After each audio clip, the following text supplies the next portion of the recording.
Hai Sobat Hawksproof, bersama saya Wong Loteng di sini. Hari ini kita akan mengundang tamu dari Organisasi Pekerja dari Indonesia, Kak Eni Lestari, Ketua IMA, untuk membahas tentang tantangan yang dihadapi oleh pekerja migran terutamanya di internet atau di merata tempat di seluruh dunia ini. Dan hari ini kita akan membahas terutamanya tentang cerita dari dulu, yaitu yang Kak Eni pernah dialami penindasan dan kekerasan dan bagaimana dia sadar bahwa ini adalah waktunya untuk melawan. Jadi welcome di The Tipu-Tipu Series. Yuk kita bongkar satu-satu ya.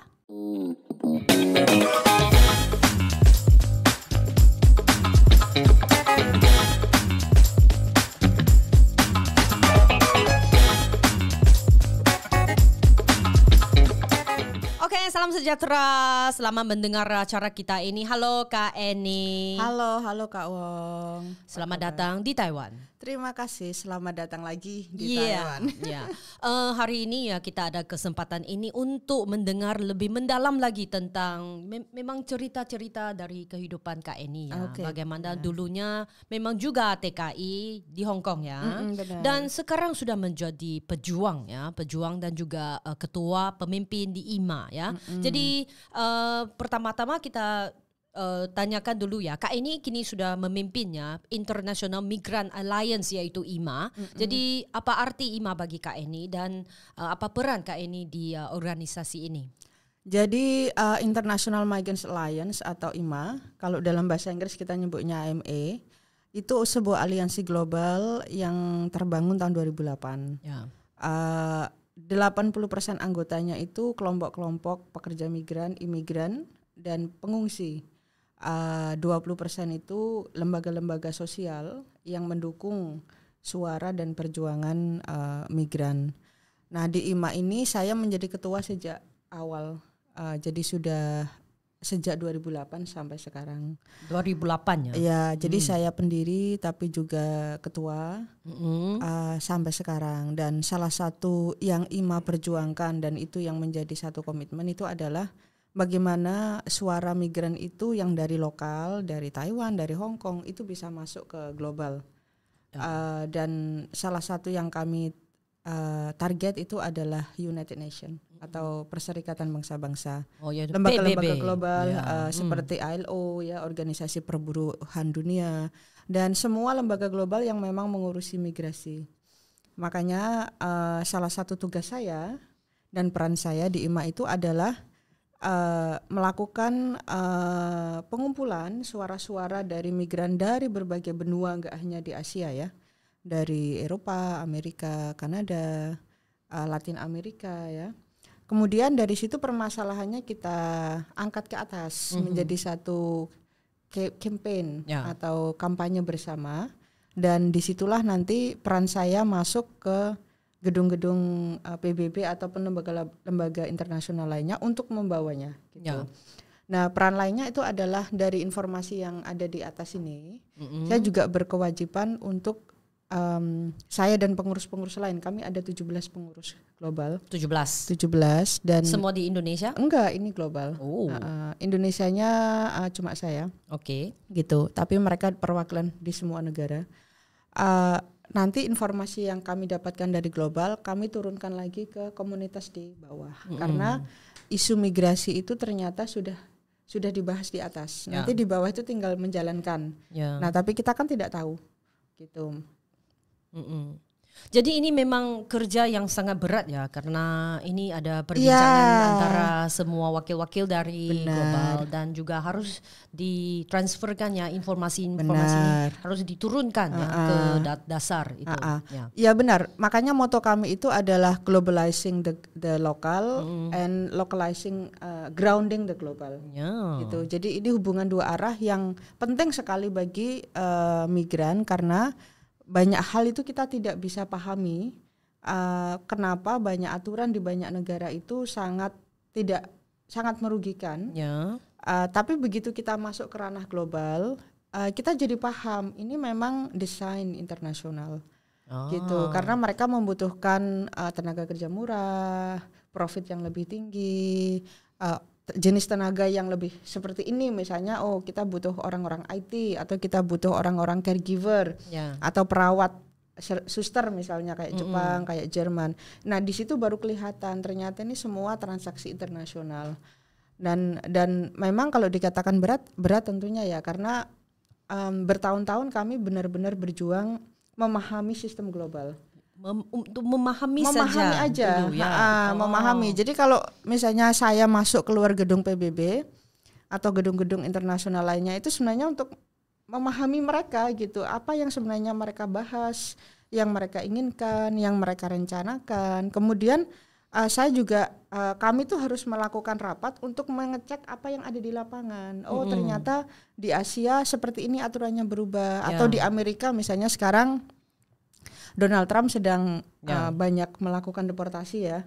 Nah seperti itu. Jadi di global itu sebenarnya juga dibahas gitu. Nah nanti di lapangan di per negara atau benua itu nanti kita kelihatan implementasinya kayak apa. Gitu. Oke, jadi saya dengar sampai di sini ya, International Migrants Alliance memang bukan untuk yang pekerja migran saja, tapi juga migran di seluruh dunia secara global. Benar. Jadi anggota kami itu adalah pekerja migran yang statusnya itu kayak temporary migrant worker, kayak konstruksi, terus suster ataupun manufaktur ataupun macam-macam ya sektornya, domestic worker gitu. Tapi juga imigran. Imigran itu orang yang ke sana untuk menetap. Yang mungkin akhirnya tinggal di sana, punya keluarga di sana, gitu. Dan juga pengungsi ya, pencari suaka dan pengungsi yang beda lagi statusnya. Pencari suaka kan orang yang masih belum tinggal menetap di negara tujuan, tapi refugee dia sudah punya negara tujuan. Jadi anggota kami seperti itu campurannya. Jadi memang tantangan apa yang paling besar ya dalam memimpin organisasi lintas negara seperti ini? Tantangannya itu besar. Susah ya? Iya susah karena pertama bahasa. Banyak kami itu beda-beda bahasa. Kita mencoba ngomong bahasa Inggris, tapi tingkat kemampuan Inggris orang beda-beda. Yang setidaknya kita itu ngomong di setidaknya 3 bahasa, Inggris, Spanish, and French. Nah ini kalau ketemu yang French sama Spanish pahamnya dikit-dikit gitu. Jadi salah satu tantangannya itu adalah mengkomunikasikan hal-hal yang sangat berat dengan bahasa-bahasa yang mudah. Jadi walaupun mereka tidak ada penterjemah, mereka masih bisa menangkap esensinya apa. Walaupun dalam perkembangannya ketika rapat itu memang harus sangat serius, kami harus mencari penterjemah volunteer. Jadi kami itu punya satu tim volunteer interpreter yang membantu di kegiatan, pertemuan dan sebagainya. Dan itu tantangan yang luar biasa. Jadi memang rapatnya secara online ya biasanya? Kami bertemu in person itu 1 tahun sekali. Untuk pengurusnya kan ada 19 orang. Tapi yang kayak semacam pertemuan global itu setiap 3 tahun sekali, yang 200 orang, nggak begitu. Kemarin baru kami ada kongres ke-6 di Nepal. Nah gitu, jadi itu tantangan pertama bahasa. Yang kedua juga aspek pengalaman, karena ada yang sudah sangat senior, yang sudah sangat paham, ada yang masih lebih muda atau mungkin pemahamannya masih belum dalam gitu ya. Terus juga ada aspek gender, karena laki-laki yang mungkin kulturnya juga sangat strong gitu kan. Terus ada perempuan-perempuan dari Asia yang kecil-kecil gitu. Jadi awal-awalnya memang itu sebuah tantangan besar untuk bagaimana kita tidak merasa terintimidasi di tengah kayak laki-laki perempuan yang dengan kultur yang begitu ya. Nah, berikutnya juga tantangannya itu adalah partisipasinya memang beda-beda karena banyak, kita semua bekerja kan, pengurus kami itu ada yang konstruksi, ada yang masih kerja konstruksi, jadi mereka bukan organizer full ya, dia memang juga masih kerja gitu. Jadi kadang kalau harus ada pertemuan atau ada undangan itu susah nyari orangnya yang bisa, karena itu harus minta izin gitu. Dan IMA ini kan tambah lama banyak undangan, banyak engagement, kita harus ke sana ke sini gitu. Itu salah satunya sih yang benar-benar jadi kesulitan. Dan kalaupun kita mengirim orang yang dia bisa tapi hanya bisa Spanish, kita harus mengatur interpreter lagi. Jadi kan double cost gitu. Jadi banyak sekali logistik teknis gitu. Tapi juga masalah prinsip-prinsip kayak seberapa paham dia untuk menerangkan. Seperti misalnya masuk ke gedung PBB itu kan bukan hal yang menyenangkan. Ya. Dan itu tidak mudah bagi orang untuk sering melakukan itu. Jadi memang hanya ada beberapa dari kami yang bisa selalu melakukan itu. Dan itu harus menanggung beban lebih besar untuk menjelaskan kayak apa sidang-sidang itu dan efeknya seperti apa. Ya. Wah, bisa dibayangkannya. Memang bukan hanya ini harus diperdayakan juga ya. Benar, bagaimana untuk bisa melakukan yang ini. Jadi saya memang herannya dan saya ingin tahu. Kak Eni dulu kan TKI juga di Hong Kong. Jadi bagaimana bisa ya ditukar menjadi pejuang ya? Gitu. Karena memang saya lihat dari berita juga Kak Eni pernah melakukan penindasan dan kekerasan. Jadi waktu apa yang kakak ini pikir, oke, sudah cukup, saya mau melawan gitu? Jadi waktu saya pertama kali ke Hong Kong itu awal tahun 2000 ya, dan pertama seperti banyak teman-teman di Hong Kong, Taiwan atau negara lain, kita tidak tahu apa hak kita di sini. Ya. Bahasa itu masalah ya, karena semuanya in Chinese dan ketika itu tidak ada terjemahannya, dan sampai sekarang pun banyak negara tidak berusaha menerjemahkan. Bahkan pemerintah Indonesia juga tidak berusaha menerjemahkan supaya warga negaranya yang keluar negeri itu setidaknya membacalah apa yang menjadi hak dan kewajiban kita. Nah, yang kedua juga dokumen yang ditahan kan, kayak kontrak, lah ada paspor kan dalam bahasa Inggris, sebenarnya dikit-dikit bisa tapi kan ditahan, jadi saya nggak bisa baca juga. Terus juga ada kesengajaan untuk tidak memberitahu pusat-pusat layanan. Misalnya kemana lapor ke organisasi gitu. Jadi kita tidak tahu gitu loh. Bahkan teman-teman sekarang kalau saya cek mereka juga tidak tahu. Kalau tahu itu sampai sekarang ya. Cari-cari sendiri gitu loh. Jadi tidak ada pemberian informasi yang sebenarnya kita butuh. Misalnya pusat layanan sesama Indonesia ataupun pusat layanan lokal. Misalnya rumah sakit, hospital, polisi kayak gitu-gitu. Atau NGO lokal yang bisa membantu. Itu tidak menjadi satu informasi awal gitu. Nah ini masalah, satu terkait hak dan kewajiban aturan, yang kedua terkait lembaga yang bisa kita mintai tolong gitu. Terus dan itu menjadi masalah saya di awal karena saya tidak mengalami semua seperti yang dialami teman-teman. Misalnya saya tidak tahu hak, saya di underpay gitu. Gaji saya itu cuma 50% dari minimum wage gitu kan. Terus habis itu tidak ada libur, habis itu tidak ada paspor saya ditahan, saya 4 bulan tidak gajian sama sekali ya, diambil oleh agensi. Sekarang banyak negara malah naik kan menjadi 7 bulan. Di Taiwan ini kan sampai 9 bulan, 10 bulan kan. Jadi praktek pemungutan biaya itu benar-benar jahat gitu. Nah terus dalam kebingungan itulah dan saya nggak boleh libur gitu. Makanya saya paham sekali teman-teman PRT yang di sini yang nggak boleh libur itu sangat menderita sekali.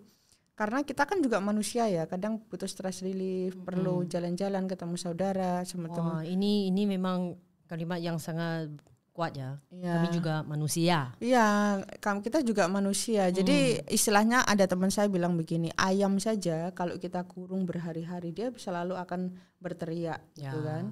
Dia minta keluar gitu. Ayam itu ya gitu. Nah, apalagi kita manusia gitu loh. Enggak betah ayam itu. Misalnya dikurung tuh 2, 3, 4, 5 hari pasti udah teriak-teriak terus kan. Nah, kayak gitu. Nah, jadi dari situlah saya akhirnya setelah 7 bulan kerja itu saya mau mencari tahu kelompok lokal yang bisa membantu. Terus saya ketemu shelter namanya Betun House Shelter. Disitulah saya diberitahu kalau ternyata PRT di Hong Kong mau dia dari Filipina, Indonesia, Thailand, Sri Lanka, Nepal itu haknya sama. Dulu kan agensi itu mempromosikan beda. Oh, orang Indonesia lebih murah. Nggak usah dikasih libur. Mereka kan semuanya senang bekerja begitu. Selalu dikasih positif gitu. Padahal itu sebenarnya marketing strateginya. Kayak orang jualan Samsung sama let's say Apple gitu ya. Kalau beli Apple kamu akan mendapatkan antivirus paketnya. Jadi jadi Indonesia tuh gituin. Kamu cukup hire orang Indonesia aja karena gajinya cuma separuh aja dan nggak usah dikasih libur, mereka udah seneng. Nah, kayak begitu. Makanya saya menjadi korban itu. Jadi di era-era itu 80% orang Indonesia itu pasti mengalami seperti saya. Tidak pernah libur, di underpay gitu. Dan tahu-tahu kita udah 2 tahun pulang ke Indonesia. Nah, jadi itu yang membuat saya kemudian saya harus melakukan sesuatu. Jadi 7 bulan itu waktu saya dapat nomor, saya dikasih tahu kamu bisa melapor ke Disnaker lokal. Saya bilang udah, saya langsung pergi. Walaupun saya nggak punya uang ketika itu. Karena uang jadi kenapa ya? Memang ada yang mengatakan kamu tahan loh. Iya, saya itu tahan sampai bisa dapat uang 2 gaji tahun, gitu. disuruh selesai 2 tahun. Jadi saya itu awal-awal karena saya sangat frustasi, karena bukan hanya upah atau gaji, tapi juga di dalam rumah itu kan kita susah gini, tidak boleh duduk, rumahnya kecil kan. Tidak boleh duduk? Tidak boleh duduk. Aturannya banyak, tidak boleh duduk di sofa, tidak boleh pakai washing machine, nggak boleh ngepel harus pakai tangan. Itu musim dingin ya, kayak winter Desember gitu kan, bisa bayangin seperti apa. Jadi tidak manusiawi ya. Tidak manusiawi. Di luar aturan gaji libur, saya juga pasti masih harus menjalani itu. Makanya saya tuh tanya dan kurang makan, karena makannya dia babi kayak gitu. Kalau nggak makan babi ya sudah, kamu makan makaroni aja gitu loh. Jadi saya tuh selalu makan makaroni ya selama awal-awal itu. Makanya dari situ saya mikir saya nggak bisa di sini 2 tahun. Nanti saya bisa sakit, bahkan mati sekalipun di sini. Dan saya merasa tersiksa sekali. Akhirnya saya mencari pertolongan itu dan dikasih tahu. Makanya saya akhirnya setelah 8 bulan itu saya pergi melapor ke Disnaker. Jadi ini memang ya pertama-tama harus tahu apa haknya kami sendiri ya, dan juga tahu saluran bantuan apa. Kalau ini sudah diketahui memang kamu boleh bikin pilihan ya, boleh buat pilihan. Oke, mau tahan sampai akhir atau sekarang melawan. Benar. Agen ketika itu saya mintai tolong, dia hanya bilang kamu selesai dulu 2 tahun, nanti kamu bisa pindah majikan yang gajinya penuh, liburnya penuh. Selalu dengar yang ini. Benar. Saya itu berusaha bertahan juga karena saya juga nggak tahu harus tanya siapa lagi. Akhirnya karena saya sudah tidak tahan dan sudah saya tidak bisa karena sudah tidak manusiawi lagi, dan saya tahu ternyata itu penipuan. Makanya saya bilang berarti saya punya hak dong untuk melaporkan. Nah, jadi itu yang makanya tadi yang dikatakan Kak Wong udah benar itu, bahwa informasi hak dan saluran pelaporan itu jadi kunci untuk keselamatan dan keamanan kita bekerja di luar negeri. Jadi ini memang kunci ya, tahu punya hak untuk melapor. Benar. Ini harus diberitahu buru-buru atau tenaga kerja. Iya. Okay. Dan itu saya benar-benar menyalahkan pemerintah Indonesia karena tidak ada upaya untuk memberitahu. Gitu. Jadi tidak ada pelatihan sebelum berangkat. Nah itu bedanya sama orang Filipina sama Thailand. Mereka itu dikasih pelatihannya dulu, lebih lengkap. Mereka dikasih ini kontrakmu, ini hakmu, dan mungkin Filipina lebih enak karena sudah berbahasa Inggris. Thailand itu diterjemahkan oleh pemerintah lokalnya. Makanya orang Thailand itu walaupun mereka tidak bisa bahasa Inggris, mereka tetap lebih paham haknya dibanding orang Indonesia, karena lihat kontrak aja tidak pernah. Kecuali saat tanda tangan sudah diambil selesai, nanti kamu ketemu di bandara, dilipat-lipat nih, kamu nanti sampai sana ada agen yang ngambil dan agennya itu akan langsung ambil dokumen. Jadi literally nggak pernah baca. Kalaupun saya baca dalam bahasa Inggris or Chinese saya juga tidak tahu. Jadi makanya pemerintah Indonesia itu yang tidak berusaha untuk memberitahu kita juga sebenarnya hak kita apa. Padahal sebelum berangkat kita itu 1 bulan, 2 bulan, 3 bulan, 6 bulan di agensi menunggu. Jadi banyak kesempatan sebenarnya gitu. Oke. Ya jadi ini memang yang kami ingin hantarkannya. Ini message kepada TKI di mana-mana saja. Ini harus tahu sendiri hak apa itu. Ya. Benar. Ya, di Arab atau di Malaysia ataupun di Taiwan. Ya. Benar. Itu dan lembaga apa yang bisa mencari bantuan. Benar. Oke, tadi kita sudah bahas tentang bagaimana Kak Eni sadar ya bahwa penindasan yang pernah dialami dan ditukar menjadi yang titik balik ya untuk untuk membuat perlawanan atau berlawan ya. Jadi yang kita juga bahas tentang bagaimana kalau ada TKI yang sekarang dia merasa dialami penindasan atau kekerasan atau penipuan ya. Ini memang ada dua yang harus kita tahu, yaitu apakah Anda tahu hak Anda sendiri dan juga apakah Anda tahu di mana bisa mencari bantuan ya, lembaga apa yang bisa membantu.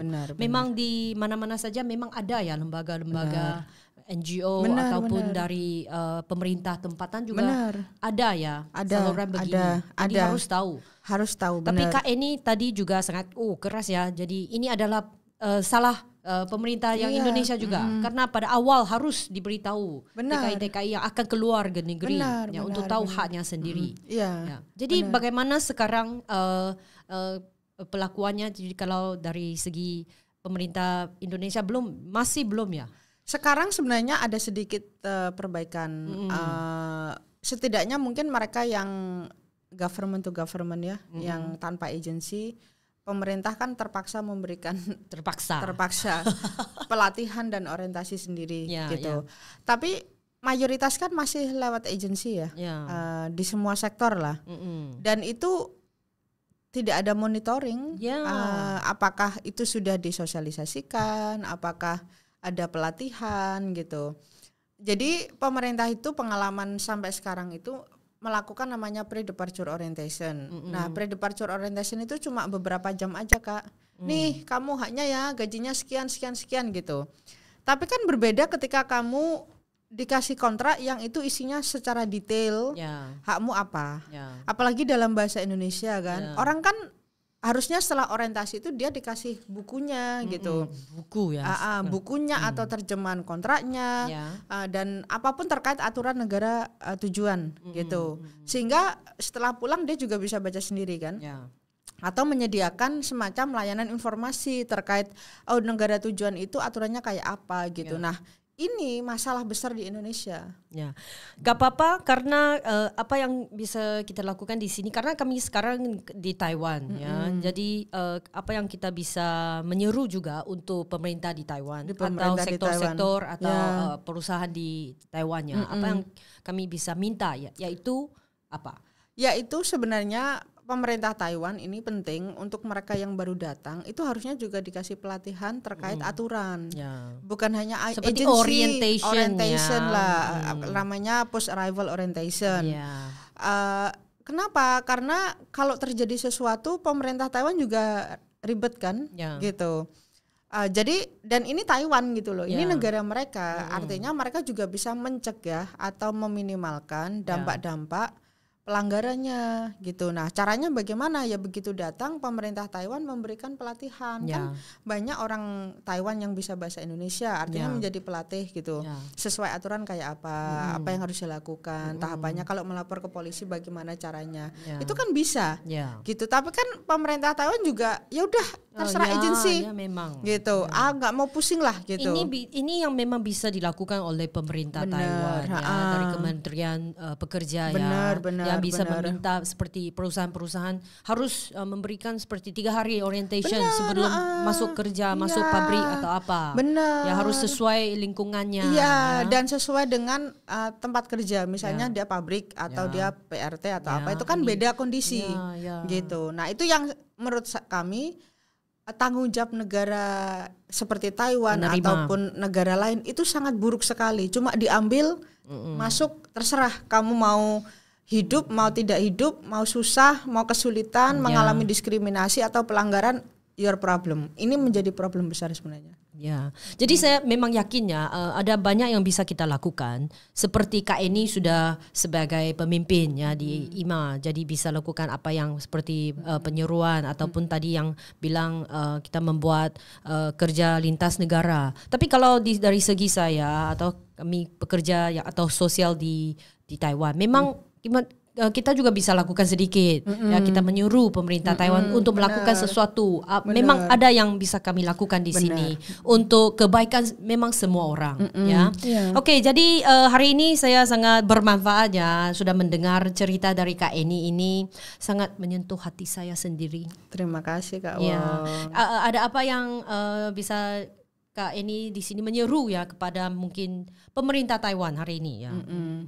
Iya, sebenarnya pertama migran itu kan sudah banyak memberikan kontribusi ya terhadap pertumbuhan ekonomi, pembangunan di Taiwan.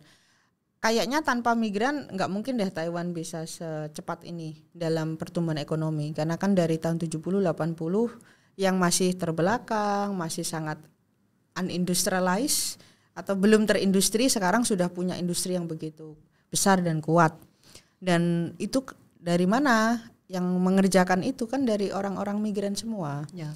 Jadi kontribusinya itu besar. Kemudian juga secara sosial masyarakat juga memberikan keanekaragaman masyarakatnya kan, dari secara budaya sekarang lebih banyak variasinya dan orang masyarakat lokal juga belajar bangsa lain. Kita juga belajar lokal Chinese atau lokal Taiwanese gitu kan. Nah, artinya kontribusinya besar dan sebenarnya itu sudah menjadi kewajiban mereka untuk melakukan perlindungan yang dibutuhkan aja gitu.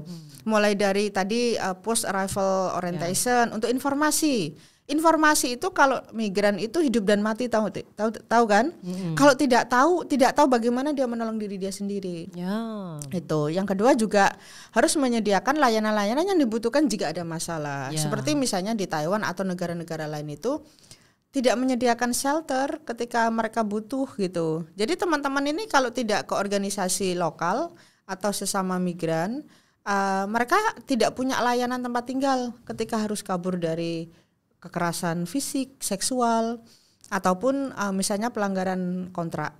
Nah ini masalah kan, padahal sebenarnya itu adalah perusahaan lokal, majikan lokal gitu loh. Harusnya ketika terjadi sesuatu dengan pekerja migran, mereka disediakan layanan itu, makan gratis dan shelter gratis, sehingga mereka tidak terbebani. Sekarang kan mereka disuruh menuntut, tapi tidak boleh bekerja, harus menganggur tanpa pendapatan. Terus makannya dari mana? Shelternya dari mana? Akhirnya kan NGO lokal yang harus berjuang mencari supaya ada shelter, tapi kan tidak murah. Ya kan, dengan ribuan kasus kayak begitu. Kak, ini memang tepat sekali. Ini adalah masalah yang dialami di Taiwan sekarang. Di Taiwan. Iya. Oke, jadi kami sudah dengar ya, ini adalah usaha-usaha yang bisa kita lakukan di sini. Jadi kita berhenti di sini episode ini, kita akan sambung lagi pada episode yang selanjutnya untuk mendengar lebih mendalam lagi tentang bagaimana perjalanan advokasi Kak Eni dari pelbagai organisasi pekerja ya. Jadi stay tune. Bye bye.